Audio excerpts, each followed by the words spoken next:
Assalamualaikum warahmatullahi wabarakatuh. Perkenalkan, nama saya Dimas Riyad Al-Fajri dengan NIM 312010029 dari Teknik Informatika. Jadi di sini saya akan mempresentasikan sebuah tugas data warehouse pada pertemuan keempat, yaitu dengan Bapak dosen Abdul Halim Ansor Eskom Mkom, yang berjudul Analisis Data dengan menggunakan ERD dan Model Konseptual Data Warehouse. Yang pertama ada konsep data dan analisis data. Ada beberapa gagasan dalam pendefinisian istilah data. Sebuah sumber menyebutkan bahwa data adalah fakta-fakta, pemikiran, atau pendapat yang tidak atau belum memiliki arti kegunaan. Sedangkan pengertian lain dari data ialah data didefinisikan sebagai kelompok teratur simbol-simbol yang mewakili kuantitas, tindakan, benda, dan sebagainya. Data terbentuk dari karakter yang dapat berupa alfabet, angka, maupun simbol khusus, dan merupakan bentuk yang masih mentah sehingga perlu diolah lebih lanjut melalui suatu model untuk menghasilkan informasi. Selanjutnya, pengertian analisis data.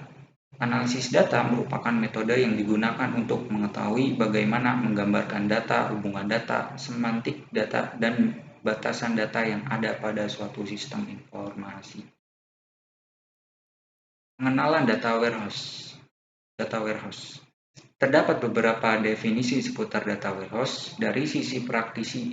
Bari Devlin, IBM Konsultan, menerjemahkan data warehouse sebagai suatu data warehouse sederhananya adalah suatu penyimpanan data tunggal, lengkap, dan konsisten yang diperoleh dari berbagai sumber dan dibuat tersedia bagi end user dalam suatu cara yang bisa mereka pahami dan bisa mereka gunakan dalam suatu konteks bisnis. Sedangkan pendapat lain tentang pengertian data warehouse yang dikemukakan oleh W.H. Inmon, yang dikenal juga sebagai Bapak Data Warehousing, adalah suatu data warehouse, suatu koleksi data yang bisa digunakan untuk menunjang pengambilan keputusan manajemen yang berorientasi subjek, yaitu objek, topik, terpadu, time varian, dan tidak mudah berubah. Secara garis besar, data warehouse adalah sebuah database penunjang keputusan yang mengandung data yang biasanya mewakili sejarah bisnis dari suatu perusahaan. Data historis dari data warehouse digunakan di dalam aktivitas analisis yang mendukung pengambilan keputusan dalam perusahaan tersebut.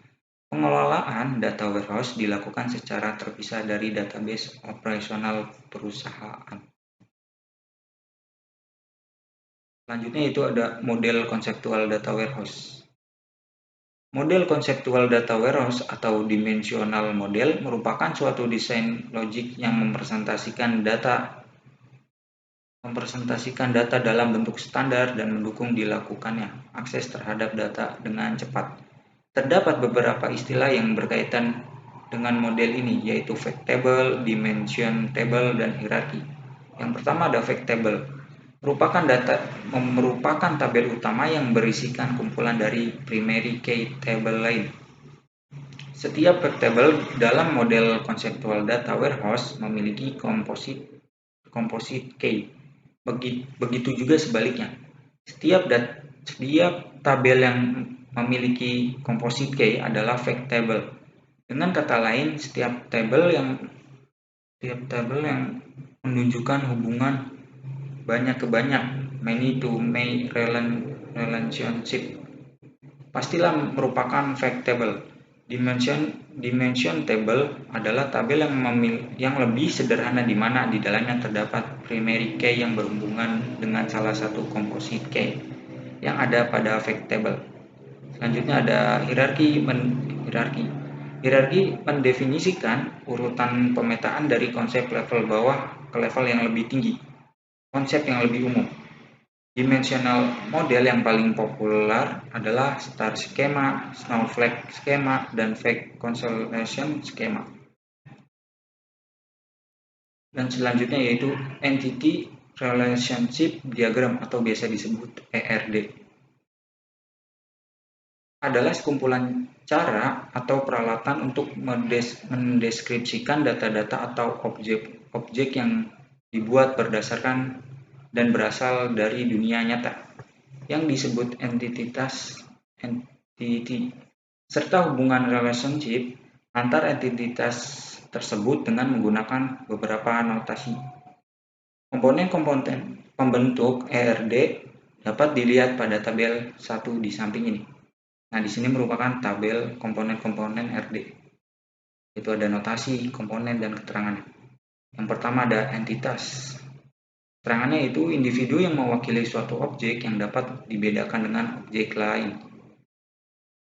Selanjutnya atribut, properti yang dimiliki oleh suatu entitas di mana dapat mendeskripsikan karakteristik dari entitas tersebut.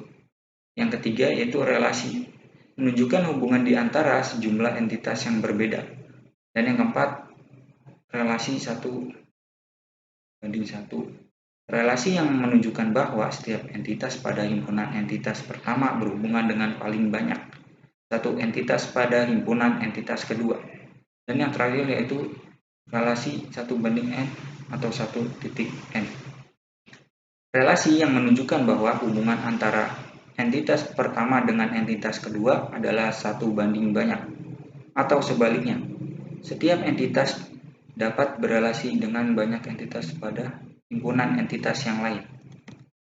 Ya, cukup sekian dari saya. Apabila ada kata dan kesalahan, mohon dimaafkan. Wabillahi taufiq wal hidayah. Wassalamualaikum warahmatullahi wabarakatuh.